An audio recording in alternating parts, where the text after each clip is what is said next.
मैं जो ये प्रकरण हुआ है इसकी निंदा करता हूँ। लेकिन हमारे देश में सामाजिक व्यवस्था के तहत मनुस्मृति लागू है और दूसरी तरफ संविधान लागू है।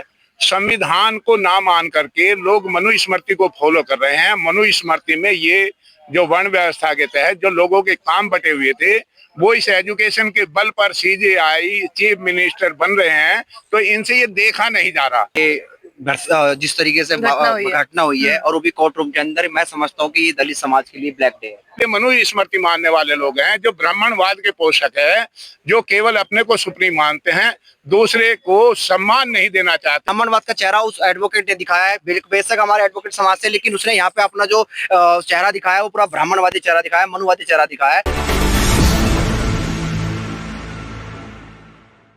मैं जो ये प्रकरण हुआ है इसकी निंदा करता हूँ। लेकिन हमारे देश में सामाजिक व्यवस्था के तहत मनुस्मृति लागू है और दूसरी तरफ संविधान लागू है। संविधान को ना मान करके लोग मनुस्मृति को फॉलो कर रहे हैं। मनुस्मृति में ये जो वर्ण व्यवस्था के तहत जो लोगों के काम बटे हुए थे वो इस एजुकेशन के बल पर सीजेआई चीफ मिनिस्टर बन रहे हैं, तो इनसे ये देखा नहीं जा रहा। जबकि इन्हें जो है ना, जैसे अमेरिका में गोरे और काले का जो भेद था उसे दूर करके सबको एक मुख्य धारा में ला करके उसे मजबूत किया गया। लेकिन भारत के कुछ लोग जो नाम तो सनातन परंपरा का ले रहे हैं, लेकिन जो ये मनुस्मृति मानने वाले लोग हैं जो ब्राह्मणवाद के पोषक है, जो केवल अपने को सुप्रीम मानते हैं, दूसरे को सम्मान नहीं देना चाहते। जबकि ये देश सम्मान से चलेगा, किसी का अपमान करके आज तक किसी को नहीं मिला कुछ भी। ये हेडलाइन बन सकती है, कुछ दिन रह सकता है, लेकिन ये इतिहास में काला धब्बा के रूप में दर्ज किया जाएगा। इस व्यवस्था के लोग ही तो सुप्रीम कोर्ट का चीफ जस्टिस बनाने वाले और इसी व्यवस्था में इसी देश के लोग अपमान करने वाले। दोनों तरफ, एक तरफ सम्मान एक तरफ अपमान, ये नहीं चलेगा। श्री राम के आदर्शों पे चलकर ये देश के हुक्मरान समाज बनेंगे और जो ये मानवतावाद की व्यवस्था है उसे लागू करेंगे, जो मनुवाद की व्यवस्था है उसे ध्वस्त करेंगे। इन नारा लगा सर कि नहीं सहेगा हिंदुस्तान सनातन धर्म का अपमान, इस तरीके के नारे कोर्ट रूम में इस तरीके से लग रहे हैं, जूता फेंका जा रहा है। भारतीय संविधान के अनुसार हमारे देश का नाम भारत है, हिंदुस्तान नहीं है। हिंदुस्तान कहकर ही तो ये मनुवाद की जो संस्कृति है वो हिंदुस्तान कहते हैं कि भारत जो है वो हिंदुओं का है। और हिंदुओं में भी ये मूल निवासी को हिंदू नहीं मानते। जो मार्जिनलाइज पीपल है उन्हें हिंदू नहीं माना जाता है। हिंदू में केवल 3 वर्ण आते हैं, ब्राह्मण, क्षत्रिय और वैश्य, और शूद्र भी हिंदू वर्ण व्यवस्था में नहीं आते। और यदि इनसे आप मनुस्मृति को पढ़कर देखेंगे, काम के आधार पर विभाजन था, आज ये लोग वही देख रहे हैं। ये सनातन का अपमान नहीं है, इन्हें ये लग रहा है कि ब्राह्मण की जो सुप्रीमेसी है उसे चैलेंज किया जा रहा है और इस चुनौती को ये स्वीकार करने के लिए तैयार नहीं है। लेकिन ये वर्ग, इनका मनोबल इतना बढ़ चुका है, लेकर के सीएम और पीएम तक ये पहुंचेंगे और इस मानवतावादी व्यवस्था को, बैर से कभी बैर शांत नहीं होता, हमेशा बैर से बैर को शांत किया जा सकता है। इसका बदला यही होगा कि हम इससे और मजबूत होकर के उभरें और जो इन्होंने किया है इनके साथ मानवता का व्यवहार करें, ताकि इन्हें रियलाइज हो कि इनमें और हम में क्या फर्क है। भारत हमारा है, सबका भारत है, चाहे यहाँ किसी जाति, किसी धर्म, किसी प्रांत के लोग हो, किसी भाषा के लोग हो। भारत की यूनिटी डाइवर्सिटी का जो सिद्धांत है हम उसे फॉलो करते हैं और इस प्रकरण की निंदा करते हैं। आप क्या बता देना चाहता हूँ कि जिस तरीके से जस्टिस बी आर गवई के साथ ये जिस तरीके से घटना हुई है और वो भी कोर्ट रूम के अंदर, मैं समझता हूँ कि ये दलित समाज के लिए ब्लैक डे है। और आप ये देखो कि आज तक किसी भी चीज के साथ इस तरीके से करकर नहीं हुआ है जिस तरीके से उन्होंने किया। ये पूर्ण रूप से एक तरीके से आप समझ सकते हो कि ब्राह्मणवाद का पूरा चेहरा है और ब्राह्मणवाद का चेहरा उस एडवोकेट ने दिखाया है, बेशक हमारे एडवोकेट समाज से, लेकिन उसने यहाँ पे अपना जो चेहरा दिखाया है वो पूरा ब्राह्मणवादी चेहरा दिखाया है, मनुवादी चेहरा दिखाया है। तो इस जो कृत्य की हम भर्त्सना करते हैं, और मैं आपके चैनलों के माध्यम से बता देना चाहता हूँ कि इस मामले को अभी ठंडा नहीं करेंगे, अभी ठंडा हो जाएगा या फिर मीडिया में कुछ बात नहीं दी, यह मामला सड़क से लेकर संसद तक जाएगा और इस मामले की हम पूर्ण रूप से निंदा करते हैं। और पूरा एडवोकेट समाज और पूरा दलित समाज और पूरा बहुजन समाज हम जस्टिस बी आर गवई के साथ कंधे से कंधा मिला खड़े हैं कि जो ये इनकी योजना थी, जो ये मनुवाद की जो पराकाष्ठा थी, जो ये इन्होंने सनातन की जो इन्होंने बात की कि सनातन का अपमान नहीं सहेगा हिंदुस्तान। पहली बात तो आप कौन सनातन धर्म की बात करते हो? जिस सनातन धर्म में आज उस अछूतों की कोई वैल्यू नहीं थी, जो आज एक अछूत आज जो चीफ जस्टिस बनकर बैठ गए, चीफ जस्टिस बनकर बैठ गए और वो फैसला दे रहे हैं, क्या उन्होंने गलत कहा? कि विष्णु के अगर अंदर शक्ति है कि भाई आर्टिकल 51 में अगर हमें पावर है, हम कोई भी ढोंग या कोई भी जो अंधविश्वास नाम की चीजें हम उसके खिलाफ बोल सकते हैं। लेकिन इस तरह की बात करना, अगर जस्टिस बी आर गवई ने बात कही है कि विष्णु में अगर ताकत है, विष्णु भगवान में अगर शक्ति है, तो वो अपना कंस्ट्रक्शन खुद कर सकते हैं, उसमें हम लोग को आप सुप्रीम कोर्ट में क्यों ला रहे हैं। लेकिन ये सुप्रीम कोर्ट में लाने का मामला जो इस समय है, जो आपने देखा होगा कि तमाम ये मॉन्यूमेंट्स को लेकर ये तमाम के वहां पर ये देखते हैं कि वहां मस्जिद के नीचे मंदिर है, लेकिन अगर मस्जिद के नीचे मंदिर है तो मंदिर के नीचे भी मैं बता दूं बौद्ध विहार है, और सारे पूरा भारत के अंदर जितने भी ये मोन्यूमेंट तोड़े जा रहे हैं उनके सबके नीचे बौद्ध विहार है। अब ये देखना कि समझने वाली बात है कि ये आज पहली बार कोर्ट रूम के अंदर, जो सुप्रीम कोर्ट के अंदर, जो कहते हैं ना कि सर्वोच्च न्यायालय, भारत का सर्वोच्च न्यायालय के उसके अंदर चीफ जस्टिस के ऊपर जूता फेंकने जैसी मानसिकता, ये किस तरह के लोग हैं। आप ये समझ लिए कि जिस तरीके से आप वो जूता फेंकने की प्रक्रिया है, वो बिल्कुल भी उन्होंने प्रोटोकॉल मैनेज नहीं करा।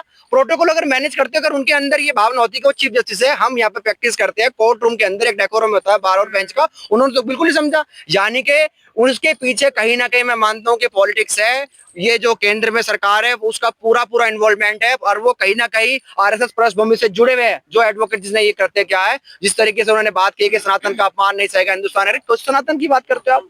नारे तो सड़क पे लगते थे, अब कोर्ट रूम में आप ये देख लीजिए कि जिस तरह की आज के केंद्र सरकार है, इस केंद्र सरकार के अंदर लोगों की इतनी हिम्मत हो चुकी है कि उन्होंने लेजिस्लेचर एग्जीक्यूटिव की कोई भी वैल्यू नहीं है इस समय। आज जो पूरी पावर है, जो पूरा भारत को एक अपने आप में एक मंडल बना के बैठा है, वो आरएसएस है। आरएसएस किसी भी तरीके से, किसी भी रूप में अपने आप को ऐसा एस्टेब्लिश करना चाहती है कि जो भी दलित और अछूत व्यक्ति इस तरीके कृत्य करता है, तो वो उसको सबक है ना उसी बेंच पे सिखा देना चाहते हैं कि ये हमारे लिए एक शर्म का विषय है। मैं आपको बता देना चाहता हूँ, ये शर्म का विषय दलित समाज के लिए भी, और दलित और उस समाज के लिए जो एडमिनिस्ट्रेटिव है, जो पार्लियामेंट है, और जो हमारे जितने भी नेतागण हैं, ये उनके, और जितनी भी हमारे जुडिशरी है, आप ये देखिए कि एक दलित और एक अछूत व्यक्ति पर जिस तरीके से उन्होंने हमला किया है कोर्ट रूम के अंदर, ये तो मुझे लगता है कि ऐसी मानसिकता तो आज तक किसी भी देश में नहीं है। मैं डेमोक्रेसी समझता हूँ, लेकिन डेमोक्रेसी कोर्ट रूम में इस तरीके से बार और बेंच का ये रिलेशनशिप हो गया। धर्म का अपमान हुआ ना, लेकिन धर्म का अपमान हुआ है तो आप उनको किस तरीके का अपमान समझ रहे हो आप। उन्होंने तो सीधी बात की साइंटिफिक बात की है।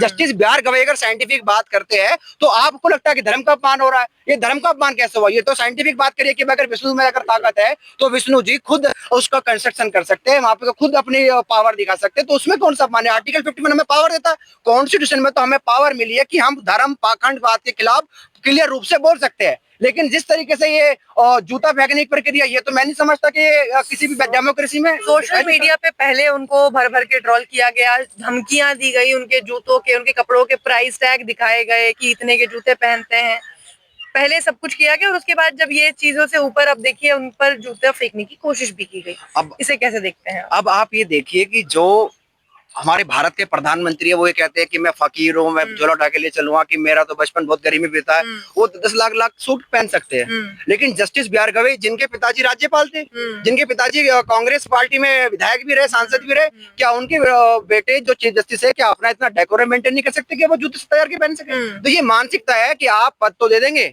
पावर नहीं देंगे। जस्टिस बी आर गवई को पद तो दे दिया लेकिन पावर नहीं दी गई। अगर पावर होती तो आज इस तरीके से हमारे जस्टिस बी आर गवई पे, जो हमारे समाज के रहनुमा है और हमारे समाज के कह सकते हैं कि हम जो डायमंड है, जो जिस second chief justice of India बने, और उन्होंने इतना अच्छा फैसले हमारे सोशल इंटरेस्ट में दिए कि SC/ST एक्ट में अब एंटीसिपेटरी बेल नहीं मिलेगी या क्लासिफिकेशन होगा इन रिजर्वेशन में। तो आप ये देख लीजिए जो दलित और वंचित समाज की प्रति उनकी क्या मानसिकता रही होंगी। और सबसे बड़ी बात, वो उन्होंने रिजर्वेशन लागू करा सुप्रीम कोर्ट में, जो आज तक कोई जस्टिस नहीं कर पाया।